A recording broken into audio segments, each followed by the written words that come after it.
2022년 2월 25일 금요일 민수기 5장. 여호와께서 모세에게 말씀하셨습니다. 이스라엘 백성에게 명령하여 누구든지 문둥병에 걸린 사람은 진 밖으로 쫓아내도록 하여라. 그리고 피와 고름이 흘러나오는 악성 피부병 환자와 시체를 만진 사람도 쫓아내어라. 남자든 여자든 가릴 것 없이 진 밖으로 쫓아내어라. 그래서 내가 너희와 함께 사는 이 진을 더럽히지 마라. 이스라엘은 하나님의 명령에 복종했습니다. 그들은 여호와께서 모세에게 명령하신 대로 그런 사람들을 진 밖으로 쫓아냈습니다. 여호와께서 모세에게 말씀하셨습니다. 이스라엘 백성에게 전하여라. 남자든 여자든 다른 사람에게 어떤 잘못을 행하여 여호와를 배반하고 죄를 저질렀을 때는 자기 잘못을 고백하고 손해를 본 사람에게 다 갚도록 하여라. 갚을 때에는 5분의 1을 더해서 갚아야 한다. 만약 피해를 본 사람에게 보상을 받을 만한 가까운 친척이 없으면 잘못을 저지른 사람은 죄를 씻는 순양에 배상금을 더하여 여호와께 갚아야 하고 그 갚은 것은 제사장의 몫이 될 것이다. 이스라엘 백성이 바치는 모든 거룩한 예물 가운데서 이스라엘 백성이 제사 지낼 때 제사장에게 가져온 것은 제사장의 몫이다.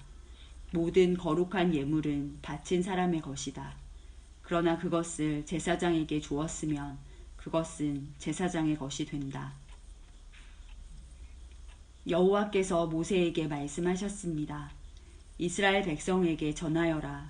만약 어떤 남자의 아내가 잘못을 저질러 남편을 배반하고 다른 남자와 동침했는데도 남편이 자기 아내의 나쁜 짓을 모를 뿐 아니라 본 사람이 아무도 없고 아내가 나쁜 짓을 하다가 붙잡히지도 않았다고 하자.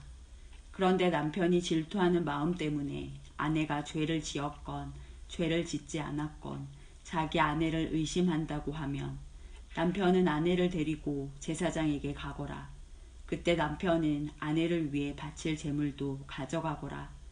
제사장에게 가져가야 할 제물은 보리가루 10분의 1 에바이다. 이 제물에는 기름을 붓거나 향을 얹지 마라. 이것은 질투 때문에 바치는 곡식 제물이며 아내에게 죄가 있는지를 밝혀주는 곡식 제물이다. 제사장은 여자를 가까이 오게 해서 여호와 앞에 세워라. 제사장은 거룩한 물을 오지 그릇에 담아다가 성막의 바닥에 있는 흙을 그 물에 타라. 제사장은 여자를 여호와 앞에 서게 하고 머리를 풀게 한 다음에 질투 때문에 바치는 곡식 제물을 여자에게 주어서 들고 있게 하여라. 그리고 제사장은 저주를 내리는 쓴 물을 들어라. 제사장은 여자에게 맹세를 시키고 여자에게 이렇게 물어보아라. 그대는 다른 남자와 동침한 일이 없는가? 그대는 남편을 배반하여 몸을 더럽힌 일이 없는가? 만약 그런 일이 없다면 저주를 내리는 이 물이 결코 그대를 해치지 못할 것이다. 그러나 만약 그대가 남편을 배반하였거나 남편 말고 다른 남자와 함께 누웠다면 이때 제사장은 여자에게 저주를 받아도 좋다는 맹세를 하게 하고 이렇게 말하여라. 여호와께서 내 넓적다리를 떨어져 나가게 하고 내 배는 부어오르게 하셔서 내 백성 가운데 본보기가 되게 하실 것이다. 그러므로 저주를 내리는 이 물이 그대의 몸에 들어가서 그대의 배를 부어오르게 할 것이고 넓적다리를 떨어져 나가게 할 것이다. 그러면 여자는 이렇게 되기를 바란다고 말해야 한다. 제사장은 이 저주를 글로 써서 그 쓴물에 담가 씻어라. 그런 다음에 제사장은 여자에게 그 저주를 내리는 물을 마시게 하여라. 그 물을 마시면 여자의 몸이 아프게 될 것이다. 제사장은 질투 때문에 바치는 곡식 제물을 여자에게서 받아서 여호와 앞에 드리고 제단으로 가져가거라. 그리고 제사장은 곡식을 한 움큼 쥐어 전체를 바쳤다는 뜻으로 그것을 제단 위에서 태워라. 그런 다음에 여자에게 그 물을 마시게 하여라. 제사장은 여자에게 물을 마시게 한 다음 여자가 몸을 더럽히지 않았는지를 살펴보아라. 만약 여자가 남편에게 죄를 지었다면 물이 몸속에 들어갔을 때에 여자의 배가 부어오를 것이고 넓적다리는 떨어져 나가게 될 것이다. 또한 백성 가운데서 저주거리가 될 것이다. 그러나 만약 여자가 몸을 더럽히지 않아서 깨끗하다면 해로운 일도 일어나지 않을 것이고 아이도 나올 수 있을 것이다. 이것은 질투에 관한 가르침이다. 이것은 여자가 남편을 배반하고 몸을 더럽혔을 때 지켜야 할 율법이다.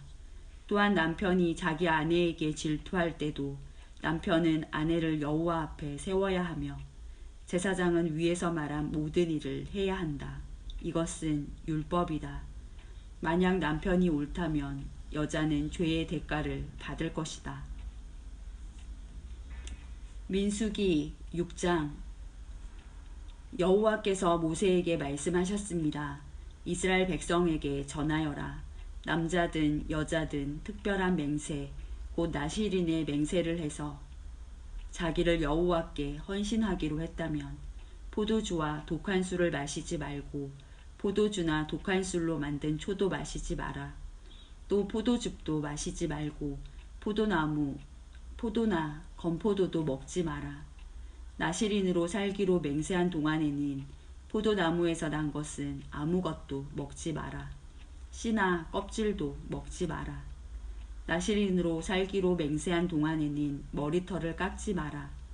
여호와께 맹세한 특별한 기간이 끝날 때까지 그는 거룩해야 하므로 머리털이 자라도록 내버려 두어라.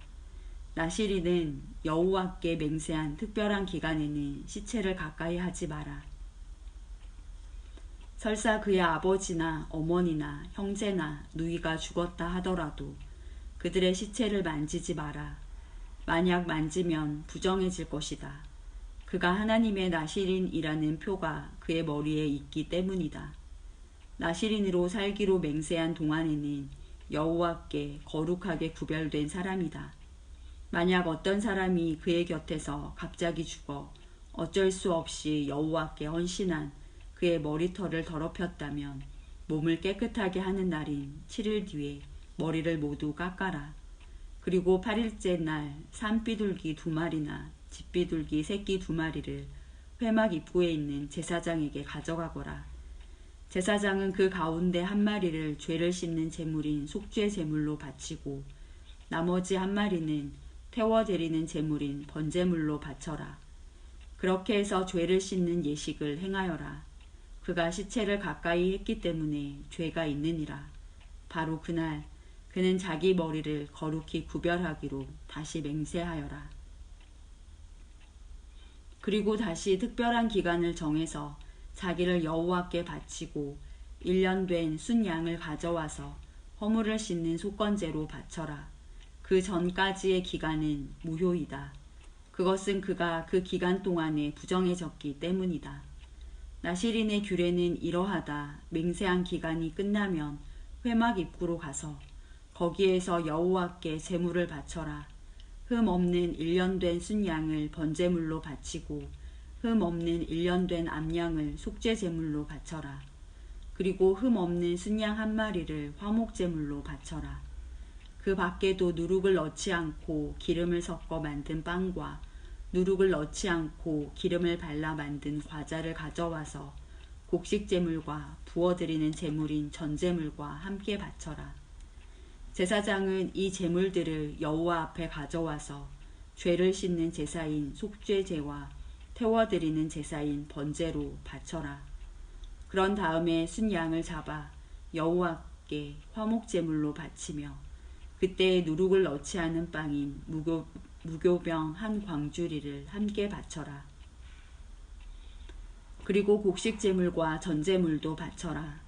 나실인은 회막 입구로 가서 그가 바친 머리털을 밀고 그 머리털을 화목제물 밑에서 타고 있는 불에 올려놓아라. 나실인이 머리를 모두 민 뒤에 제사장은 순양의 삶은 어깨 고기와 광주리에 들어있는 누룩을 넣지 않은 빵과 과자를 하나씩 나실인에게 주어서 손에 들고 있게 하여라.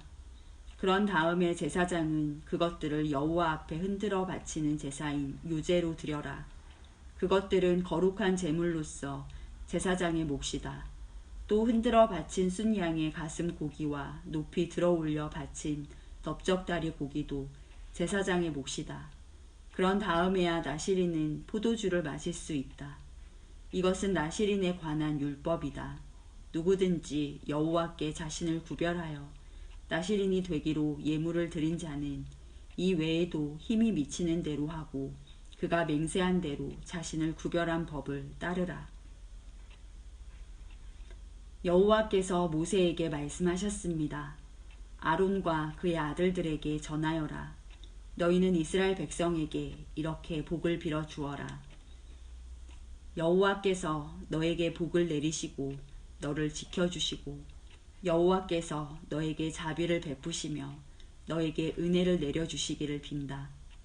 여호와께서 너를 내려다보시고 너에게 평화를 주시기를 빈다. 아론과 그의 아들들이 내 이름으로 이스라엘 백성에게 복을 빌어주면 내가 그들에게 복을 내릴 것이다.